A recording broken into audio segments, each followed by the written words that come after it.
I'm Dan Larkin for Cannabis News Update, and we are in New Orleans for the MJ BizCon Next conference, talking about the cannabis industry. And our special guest now is Dr. Amanda Reiman. She's the Vice President of Community Relations for Kana, based in California. Welcome to Cannabis News Update. Thank you so much for having me. Dr. Reiman, tell us a little bit about Kana. Sure. So Kana started in 2015 as a delivery service in the San Francisco Bay Area. And what made us unique was that we were sourcing all of the product for delivery exclusively from small sun-grown farmers in Mendocino and Humboldt counties. Prior to legalization, the public was really unaware of the source of their product. You would go into a dispensary, the cannabis would be labeled with the name of the dispensary and a varietal name, but other than that, there was very little knowledge about where it came from.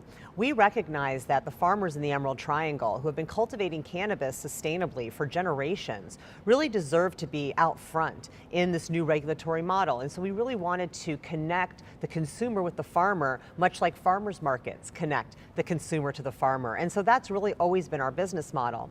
We then expanded into full-scale distribution and processing by opening a large facility up in Mendocino County where the farmers can come and have their product processed, put into pre-rolls, put into jars, and then distributed throughout the state. And that way we're able to offer small farmers the ability to scale up through centralized processing while keeping their costs down. Now here at the conference, you've talked about farmers versus indoor grow operations. Can you tell us a little bit about your thoughts regarding that? Well, I firmly believe that indoor cultivation is a relic of prohibition. And I don't feel that the people that are engaging in indoor cultivation are trying to be nefarious or trying to do things wrong. I think that they're doing what's available to them. And the fact is that because we're still afraid of the cannabis plant, even though we've legalized it, the idea of a plant out in the sun doing its thing without any cover is still very scary for a lot of localities in California. In fact, only 13 of our localities allow sun-grown cultivation, and the rest require cannabis to be under some kind of cover. However, this model is not sustainable for a variety of reasons, and primarily energy consumption. When you look at what it takes in order to power a 1-acre indoor cannabis facility for 1 year, we're looking at the addition of 298 homes worth of electricity that's being added to the grid versus 0 from sun-grown cultivation. So I think the idea of putting cannabis indoors is something that's related to fears from prohibition. It's also related to the fact that we can't yet ship cannabis from state to state. So if you're in a state, for example, like Illinois, which has a medical cannabis program, and you have to cultivate your own cannabis because you can't import it from other places, you're going to have to do what your climate allows. And in Illinois, there's a very few places at very few times of year where you can actually grow cannabis outdoors. So I think that that has kind of pushed cannabis inside. However, when cannabis becomes an international commodity, just like any other agricultural crop, then it will grow where it grows. And just like mangoes and avocados and strawberries, we're not trying to force those products into climates where they don't belong. Instead, we're importing them from climates where they do very well. And we'll see the same thing with cannabis, and that will be cannabis grown under the sun in California, places like Southern Oregon, South Africa, Asia, South America, where cannabis was traditionally farmed as a medicine for thousands of years. The cannabis industry is fairly closely associated, almost parallel with the viticulture industry, the wine industry. Can you talk a little bit about that comparison? Absolutely. I think that grapes are another agricultural crop. It's being turned into a product that is an age-restricted product.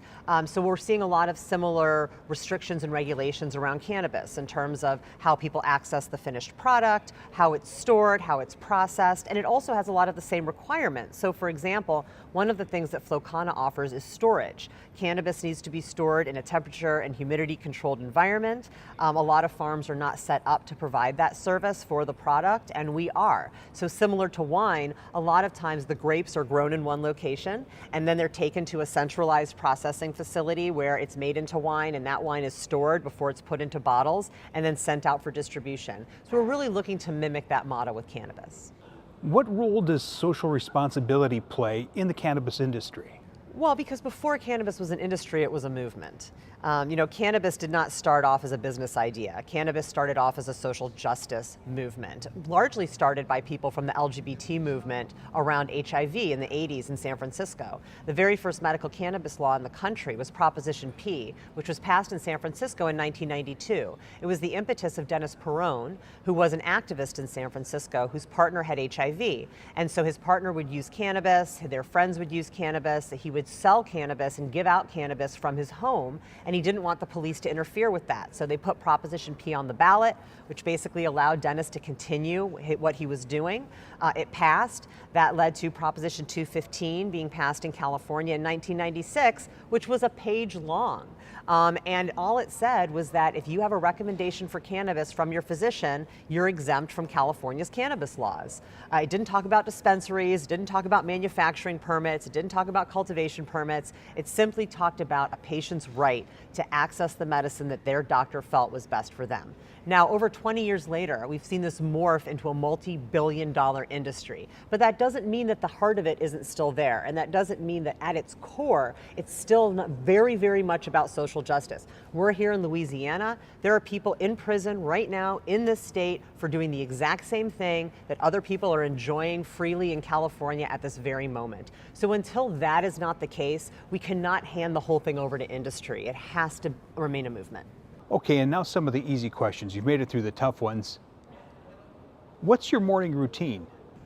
My morning routine?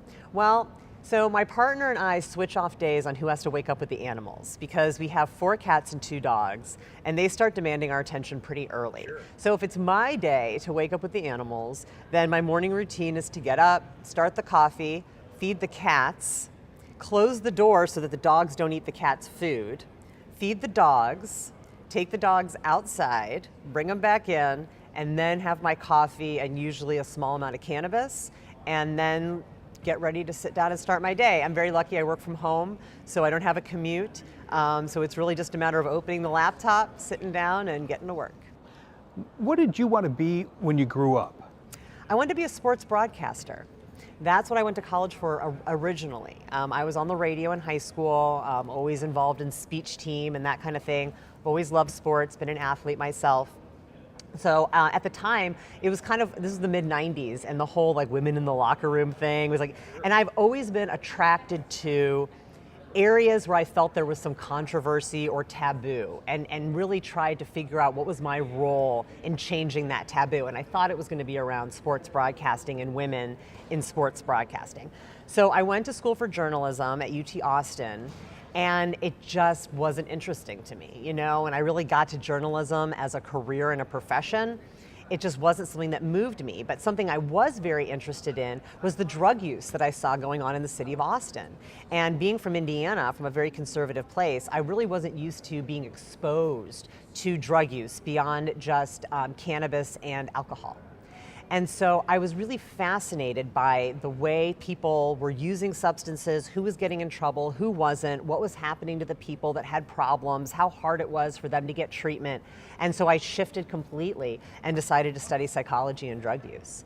And so I went back to school in Chicago and studied psychology, and then got my master's degree in social work, and really studied the drug war and the negative impacts that the drug war had had on vulnerable populations. And to be honest, people ask me, well, why did you get a PhD? It's because I felt that as a woman, people wouldn't listen to me otherwise. And I saw that people who had master's degrees in social work and they just weren't taken seriously as actual policy change makers. So that's why I decided to go all the way. Dr. Reiman, do you have a favorite quote or saying that you live by? Well, I think this is probably one that gets used a lot, but I still really like it, which is that well-behaved women never changed history. I love it. And with that, we'll say thank you to Dr. Amanda Reiman, the Vice President of Community Relations for Kana from California. We thank you for joining us here at the MJ BizCon Next Conference in New Orleans, Louisiana. And thank you for joining us at CannabisNewsUpdate.com. My pleasure, anytime. And we want to say thank you to you for joining us at the MJ Biz Next Conference in New Orleans. For CannabisNewsUpdate.com, I'm Dan Larkin.